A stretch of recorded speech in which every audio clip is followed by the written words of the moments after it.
Bonjour et bienvenue dans le 7-8 du week-end, l'émission dédiée à vos loisirs et sûreté culturelle de cette fin de semaine. Au sommaire de ce nouveau numéro, la fête de la ville à Montigny, le bretonneau de la ville qui vous propose de relever 30 défis, ce sera dimanche. Et Nabucco de Verdi en plein air, ce sera samedi. À Buc, il y aura aussi des idées sportives pour ce week-end et le coup de cœur ciné de la semaine.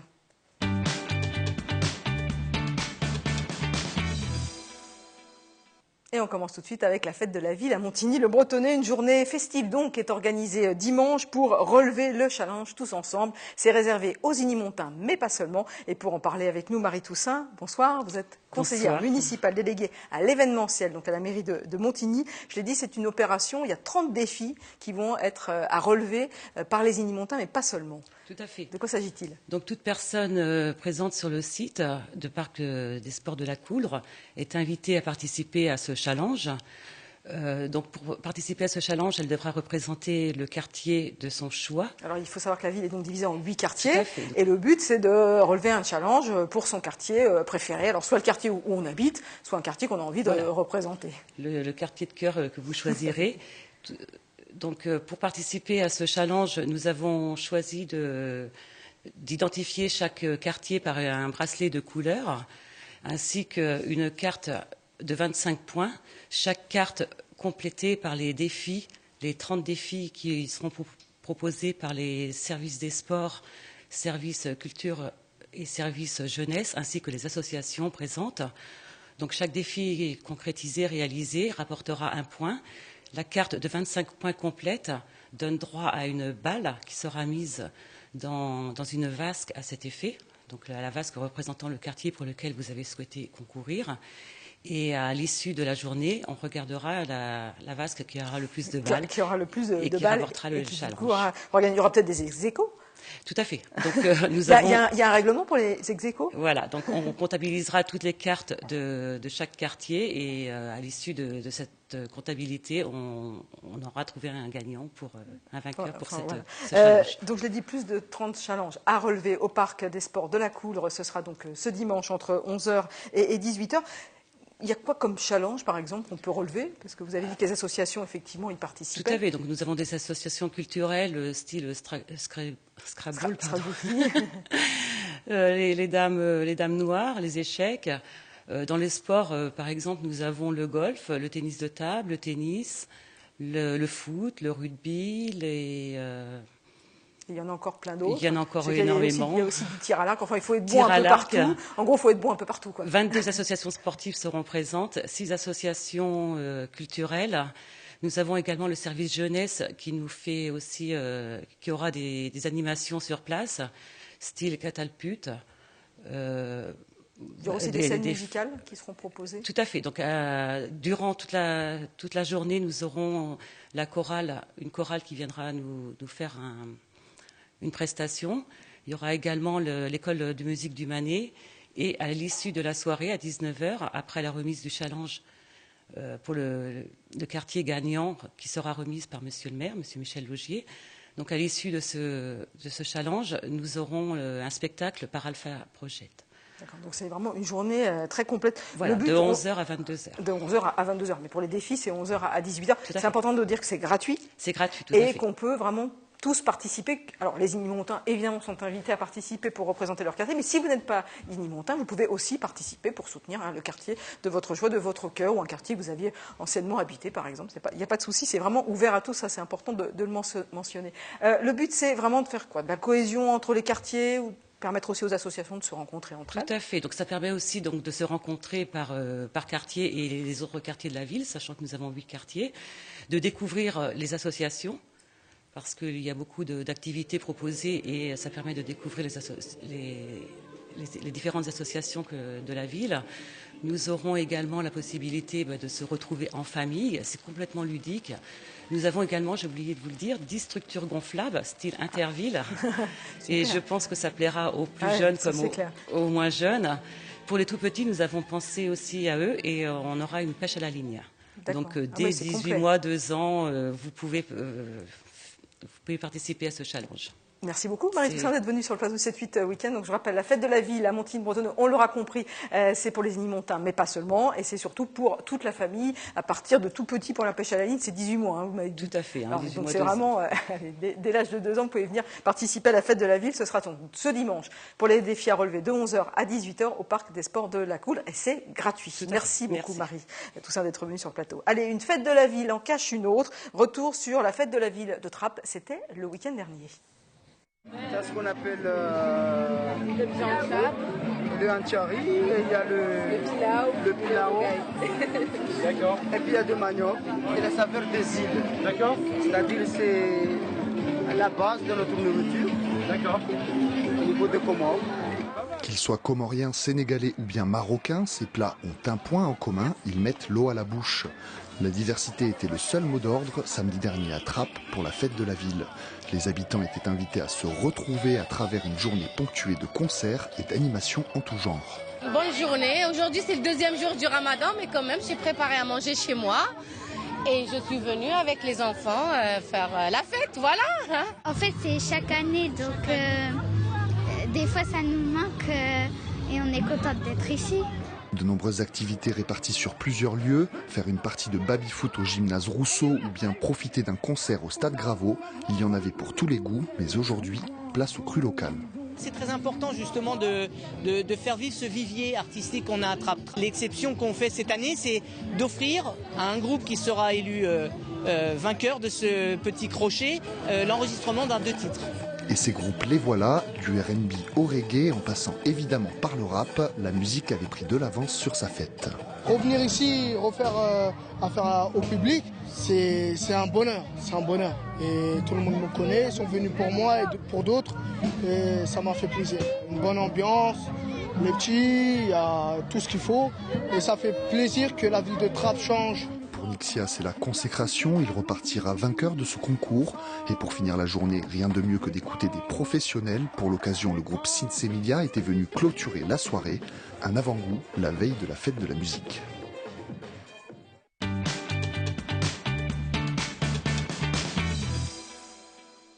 Et on poursuit ce 7-8 Week-end, on va parler opéra, on va parler du Nabucco de Verdi qui sera joué en plein air ce samedi soir dans le parc du château de Buc. Et pour en parler avec nous, Jean-Marc Le Redulier, bonsoir. Vous êtes le maire de la commune de Buc, vous êtes l'initiateur de ces opéras en plein air. Je dis ces opéras parce que c'est la 9e édition. Il y a du beau temps qui est annoncé pour samedi pour écouter donc le Nabucco de Verdi. Alors d'abord, pourquoi le Nabucco de Verdi? Parce que déjà, on a écumé toutes les autres opéras. On a fait. Vous avez fait Carmen, le Barbier on a de fait Séville, Carmen, on a fait le Barbier de Séville, Traviata, on a fait Aïda, ouais. on a fait Othello, on a fait un certain nombre de choses. Donc, et l'année prochaine, on se prépare à faire un opéra pour les 10 ans, Madame Butterfly. Donc cette année, donc vous aimez bien les grands classiques dans l'opéra. On aime les choses grands classiques populaires dans le bon sens du oui. terme. Hein. Enfin, celui qui a remporté le plus de succès, je crois que ça a été Carmen. Oui. Peut-être le plus connu. Enfin, Nabucco, c'est quand même très connu. Parlez-nous justement de cet opéra. Il a été créé en 1842 à la Scala de Milan. Il a une belle histoire, cet opéra, parce que, en gros, c'était l'opéra de la dernière chance pour Verdi, j'ai envie de dire. Il a une belle histoire parce qu'effectivement, c'est l'opéra de la dernière chance pour Verdi, parce qu'il voulait totalement abandonné. Il avait décidé d'abandonner. Et puis, il a été convaincu qu'il fallait qu'il écrive un dernier opéra. Et il a réécrit Nabucco. Et là, effectivement, ça a été le succès. C'est incroyable, c'est la vraie renaissance de Verdi, parce je crois qu'il avait perdu sa femme, il avait malheureusement perdu ses enfants. C'est ça. Sa dernière œuvre était un vrai échec. En gros, voilà, il est reparti. Je vous propose maintenant d'écouter, alors pour ceux qui ne connaissent pas, je ne sais pas, mais il y a certainement beaucoup de gens qui connaissent le Nabucco de Verdi. En tout cas, je vous propose d'écouter un extrait de cet opéra.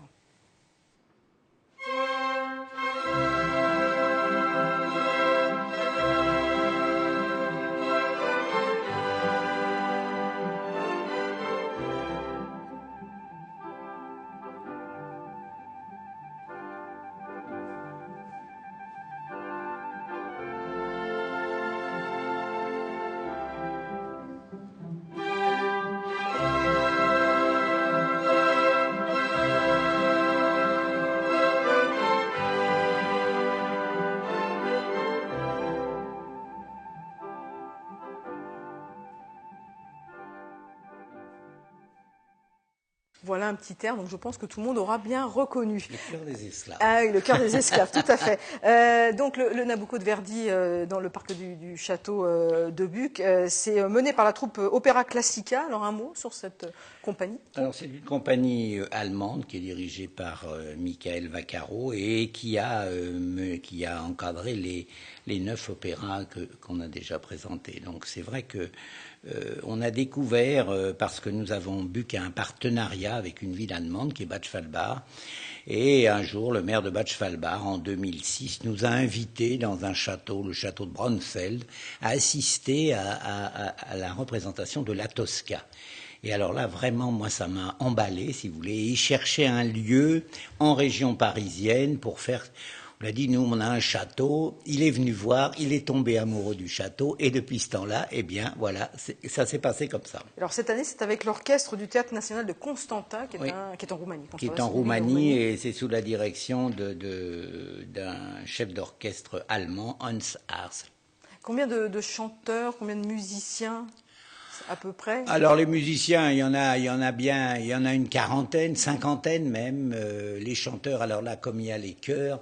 Alors en plus, on a fait intervenir des enfants des écoles, puisque l'opéra, on essaye en même temps d'avoir une formation vers les écoles. Donc cette année, on a la participation d'une école qui est Louis Clément, qui a déjà participé depuis 3 années à ces opéras, en tant que figurant bien sûr, mais les enfants adorent ça. Donc on a une classe de CP, une classe de CM2, et pour la première fois cette année, on a une classe du lycée franco-allemand, une classe de 6e, sous la direction de leurs professeurs, qui vont participer au chœur de Verdi. Donc c'est une action culturelle et également pédagogique.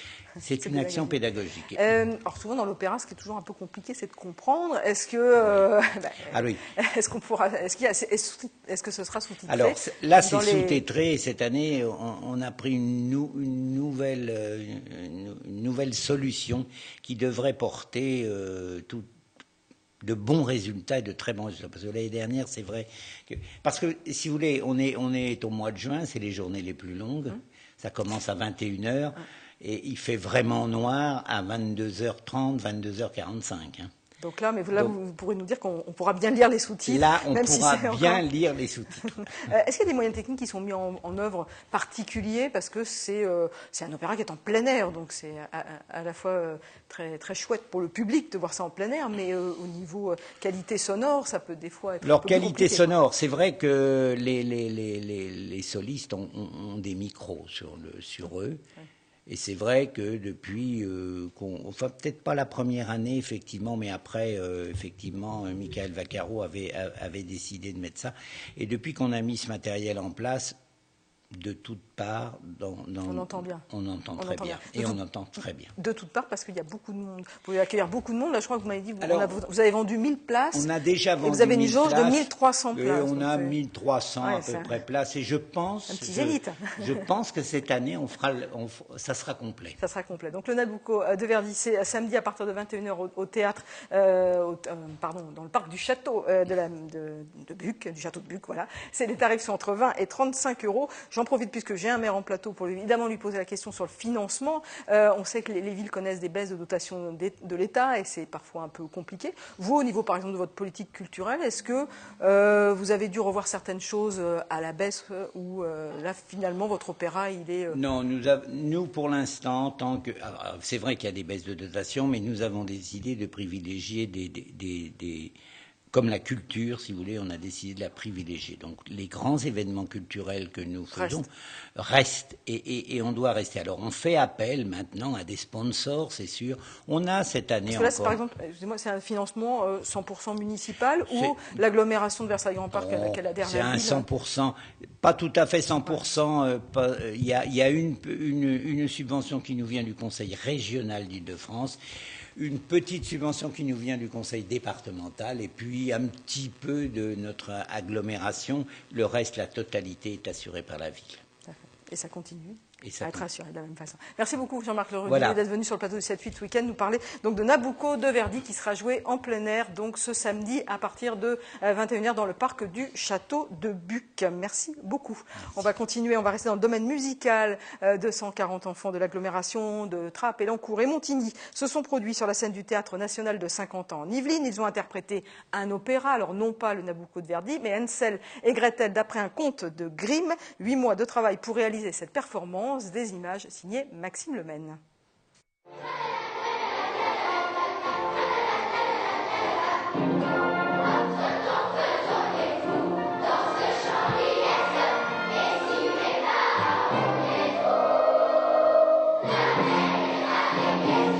Il y a 8 mois, certains n'avaient jamais chanté. En moins d'une année, ces élèves de Trappes, d'Elancourt ou de Montigny se retrouvent sur la scène du Théâtre National de Saint-Quentin en Yvelines.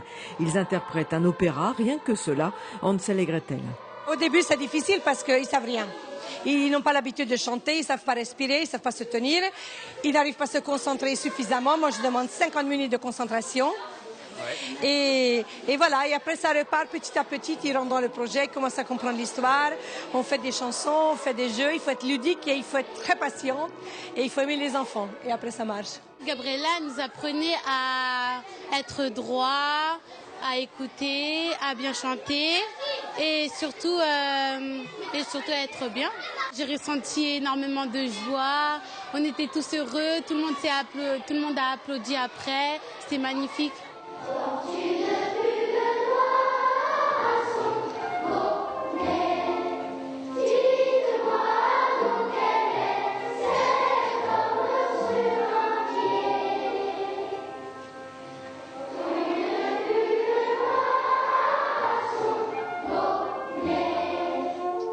Une année de travail donc avec la maîtrise de Trappes et des solistes professionnels. Très très lourd, mais je crois la mission accomplie parce qu'en fait on veut faire vraiment un travail, on veut pousser les enfants le plus loin possible. Là nous avons 70% d'enfants de quartiers prioritaires, des quartiers de Trappes, d'Elancourt, et en fait ils s'investissent énormément. Bientôt ils viendront dans la forêt. Et là, je les attends, je les capturerai et je les mangerai. Dans le rôle de la vilaine sorcière qui capture les deux enfants, Maureen Dor, comédienne belge, elle s'est dite totalement emballée par le projet. L'opéra, c'est pas la culture non plus de plein de gens. Donc c'est ça qui est merveilleux, c'est une ambition totale. C'est ça l'intégration. L'intégration, c'est exact, ça me fait rire, on peut dire tout ce qu'on veut. L'intégration, c'est de prendre des enfants dans des écoles, des enfants dont c'est pas la culture, l'opéra, Hansel et Gretel, etc., le chant classique. Et tout le monde va venir voir. Merci les enfants, retournez voir vos parents. Et vous aussi les enfants, retournez dans vos familles. Et soyez heureux, soyez joyeux.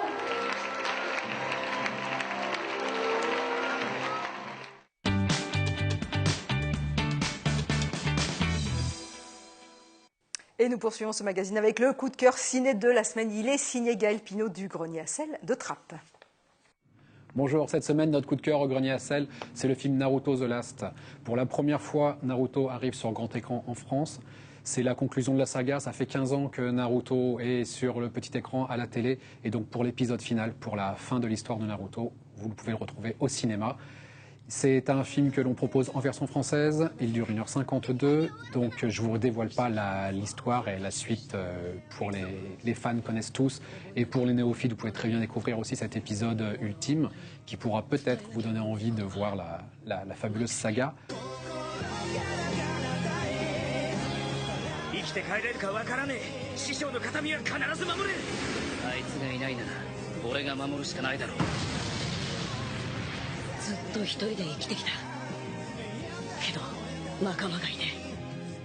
Il sera proposé pendant la fête du cinéma notamment, qui commence dimanche 28 juin, pour aller jusqu'au mercredi suivant, le 1er juillet. Donc vous retrouverez évidemment Naruto sur notre site internet. Il y a aussi un questionnaire avec des lots à gagner, un quiz. N'hésitez pas à aller faire un tour sur notre site, donc www.cinémagrenier-à-sel.com. Et vous, quels sont vos coups de cœur ou vos coups de gueule de la semaine? Ce sont les avis de spectateurs au micro d'Élodie Moine, épaulée cette semaine par Anna Jiménez. Excellent, un film extrêmement subtil, vraiment des acteurs qui jouent merveilleusement bien et tout est fait dans la finesse. Enfin, vraiment, c'est très plaisant. Nous étions les deux dans la salle et c'est un réel plaisir. Très subtil, on est sans arrêt presque au niveau de la crise d'honneur. Toujours on trouve ces femmes, mais il n'y a jamais de vraie crise, c'est là, c'est latent. Très subtil, c'est par petites touches, c'est un peu impressionniste. C'est très drôle. C'est bien. C'est assez fin, c'est assez subtil. C'est un assez bon film. C'est un peu trop long et c'est bien joué, mais voilà. Très bien, c'est une comédie française sympathique, dans laquelle François Cluzet est tout à fait dans son rôle. Super film, c'était le prolongement de la série, donc pour ceux qui ont vu la série, c'était super. Le film était génial. Il avait une bonne ambiance, c'était parfait en fait. Surtout en plus c'est une histoire entre potes et pour ceux qui ont vu la série, c'est la suite, le final quoi. Et puis une dernière info cinéma, c'est la 31e fête du cinéma. Du 28 juin au 1er juillet, les places sont toutes à 4 € dans toutes les salles. C'est vraiment l'occasion d'en profiter. Et maintenant, pour continuer ce 7-8 week-end, je vous propose maintenant de jeter un coup d'œil sur les rendez-vous sport de cette fin de semaine.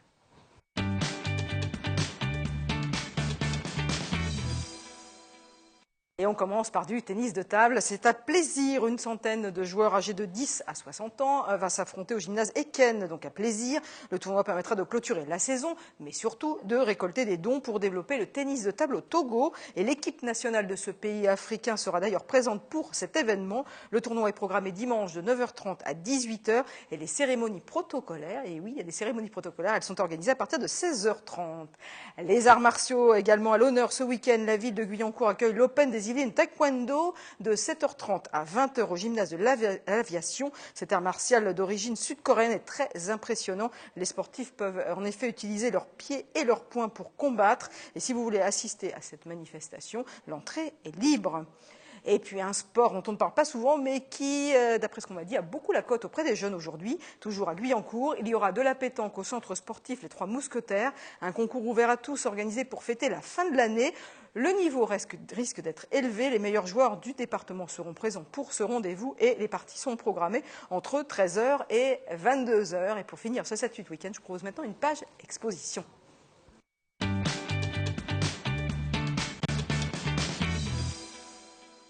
Et avant de nous quitter, nous partons du côté de la commanderie des Templiers à Elancourt pour une exposition consacrée au paysage proposée par Jean-François Audry.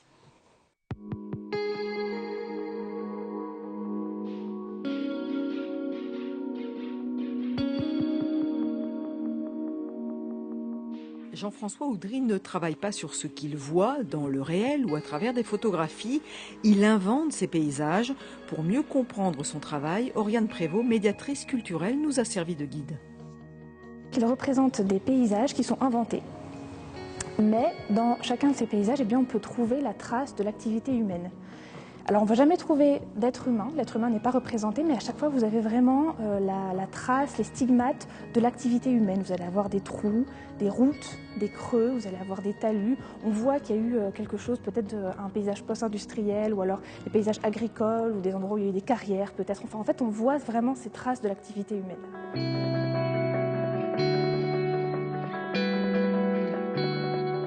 Il y a une volonté de sa part de travailler sur le noir et blanc. Donc véritablement, il a voulu faire cet exercice, mettre en avant le noir et blanc, s'exercer à ce travail. Peut-être aussi, on peut faire une comparaison avec la photographie.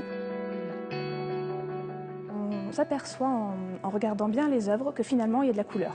Il y a des taches de couleur qui ressortent et en s'approchant, on voit véritablement qu'il n'y a pas du tout que du noir et blanc. Il y a du bleu, du violet, du orange, du vert. Mais effectivement, ce ne sont pas forcément des couleurs très vives et c'est un petit peu dissous dans le tableau.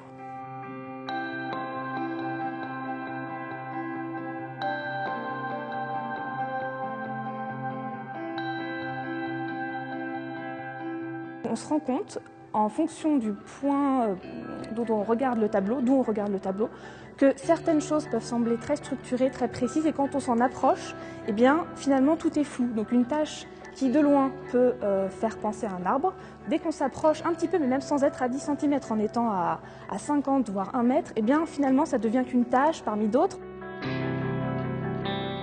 Une notion de figuratif et d'abstrait dans le travail plastique où Jean-François Oudry veut montrer le paysage tel qu'il l'imagine, avec une note toujours de poésie à découvrir jusqu'au 5 juillet.